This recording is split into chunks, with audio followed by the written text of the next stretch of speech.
Hello friends, good evening. Welcome to my channel Ankush Agarwal share market में आज बिकवाली देखने को मिली और बिकवाली देखने को मिली उसके बाद इंटरडे रिकवरी भी आई। लेकिन कोई ऐसा रिकवरी नहीं था कि ताबड़तोड़ हिसाब से कोई रिकवरी था, कोई मीनिंगफुल रिकवरी नहीं थी, कोई दिमाग लगाने वाली रिकवरी नहीं थी। मार्केट ब्रॉडली गिरा, डाउन रहा और पूरा दिन भर ऐसे ही बिता दिया। लेकिन देखने की बात यह है कि कारण क्या है, तो कारण यह है कि जो इंडिया पाकिस्तान का लोग परसेप्शन में है, लोग तैयारी में है कि कुछ ना कुछ तो इन लोग का हमला होगा, आपस में लड़ाई भिड़ेंगे। और ज़्यादा तो इन लोग क्या भिड़ेंगे, न्यूज एंकर वाले ज़्यादा भिड़ाएंगे, क्योंकि एंकर लोग टीवी से बाहर निकलने के लिए हो रखे हैं, एक दूसरे को लड़ाने के लिए, भिड़ाने के लिए हो रखे हैं। तो एंकर लोग के चलते और जो न्यूज वाले हैं कहीं ना कहीं तो इम्पैक्ट लाएगा ही। तो लड़ाई तो होगा, लेकिन कैसा होगा, क्या इसके कंक्लूजन निकलेगा।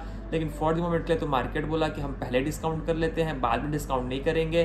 तो पहले ही मार्केट डिस्काउंट करने में आ गया। और जो शेयर मार्केट का नियम ही होता है, जो शेयर मार्केट का मैकेनिज्म होता है, बहुत फास्ट, बहुत एब्रप्ट, बहुत ज़्यादा दिमाग नहीं लगाता है शेयर मार्केट बोलता है कुछ प्रॉब्लम है तो हाँ डिस्काउंट करो, कुछ फ़ायदा वाली चीज़ है हाँ भाई उसको ऊपर चढ़ जाओ। तो कुछ होने से पहले ही सब हो जाता है शेयर मार्केट में। और मेरे को लगता है कि जो हम लोग ह्यूमन थिंक करते हैं उससे कई ज़्यादा आगे शेयर मार्केट दिमाग लगा लेता है। हम लोग के कुछ भी करने से, सोचने से, दिमाग लगाने से पहले ऑलरेडी शेयर मार्केट दिमाग लगा लेता है और उस हिसाब से प्राइस सेटल हो जाते हैं। लेकिन दूसरा रीजन एक और भी देखने को मिला गिरावट का, वो था वीकेंड। तो 2.5 दिन के बाद नेक्स्ट ट्रेडिंग स्टार्ट होगी। तो लोग बोले भाई क्यों इतना टेंशन लेना है, तो सब गुस्से में है, आक्रोश में, कुछ कभी उल्टा सीधा मत हो जाए, पोजीशन धरे के धरे रह जाएंगे। तो इसलिए लोग बोले हल्के होकर जाते हैं, शांति से जाते हैं, वीकेंड स्पेंड करते हैं। तो लोग बोले कि पैसा तो जो है निकाल लो, फिर समझेंगे मंडे को क्या होता है। लेकिन हमेशा सोचने की, दिमाग लगाने वाली ये बात है कि अगर लोग क्लियरिटी में लेंगे तो क्लियरिटी के दाम देने पड़ेंगे, अनसर्टेनिटी में अनसर्टेनिटी के रेट देने पड़ते हैं।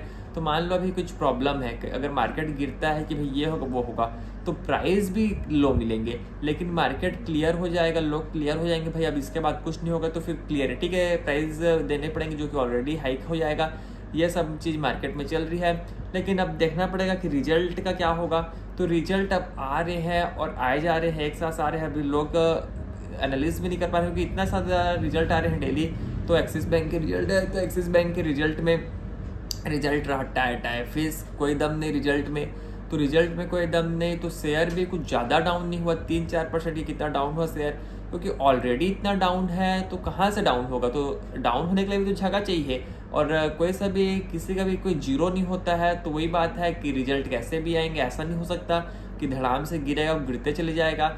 लेकिन किसी को भरोसा है, विश्वास है, ट्रस्ट है कि लगता है कि रिजल्ट अच्छे आएंगे पर्टिकुलर कंपनी के, जो गिर रहे हैं, जो गंदे आए हैं, तो लेने का यह टाइम जरूर होता है। क्योंकि अभी मार्केट का कंडीशन जो खराब रहता है उस समय प्राइस भी औने पौने दाम हो जाए रहते हैं, तो लेने का मौका रहता है। लेकिन हाँ, ये श्योरिटी रहनी चाहिए, ये एक परसेप्शन रहना चाहिए, ये एक दिमाग में रहना चाहिए कि हाँ अगले क्वार्टर में जब आएगा रिजल्ट तो इसका अच्छा आएगा, ग्रोथ देखने को मिलेगी, उस हिसाब से लेना पड़ेगा।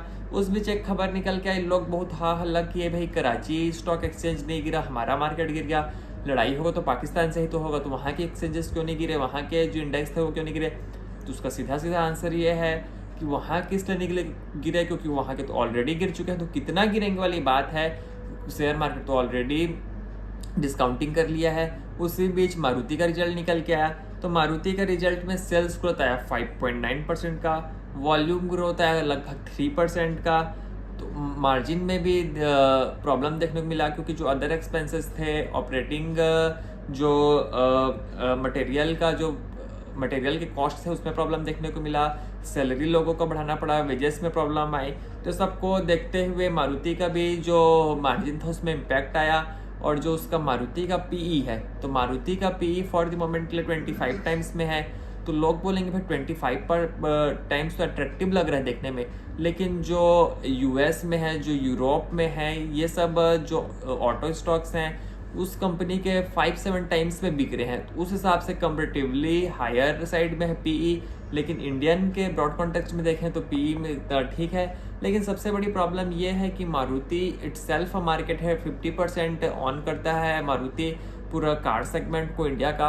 लेकिन अभी मेरे को लगता है कि टफ कंपटीशन मिलेगा मारुति को, क्योंकि महिंद्रा भी फुल फॉर्म में आ गया है, कार में फुल एग्रेसिवली बैट कर रहा है, किया भी पीछे से आ रहा है, हुंडई भी है, टाटा वाले भी हैं।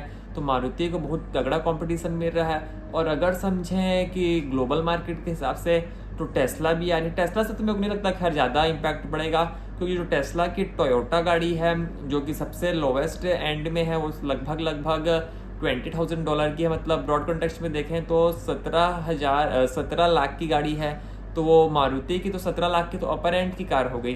तो उस हिसाब से तो मेरे को नहीं लगता कि मारुति को इम्पैक्ट करेगा टेस्ला। लेकिन अगर BYD जैसे अगर गाड़ी अगर इंडिया में जाती है तो मारुति का क्या होगा देखने वाली बात है। लेकिन फॉर द मोमेंट को अगर समझें तो मेरे को लगता है कि मार्केट में सब चीज़ शांति है, और 1-2 दिन मेरे को लगता है न्यूज़ के बेस पे इम्पैक्ट करेगा, लेकिन देखते हैं क्या होता है। और रही बात मारुति की, तो मारुति जैसा कंपनी को देखना ये पड़ेगा कि ग्रोथ आएगी कैसे, क्योंकि कंपटीशन इतना बढ़ते जा रहा है। नेक्स्ट क्वार्टर में क्या लोग सोच रहे हैं, कहाँ से क्या दिमाग लगा रहे हैं। फॉर द मोमेंट के लिए यहीं तक रखते हैं। आपसे कल फिर मुलाकात होगी, तब तक के लिए थैंक यू।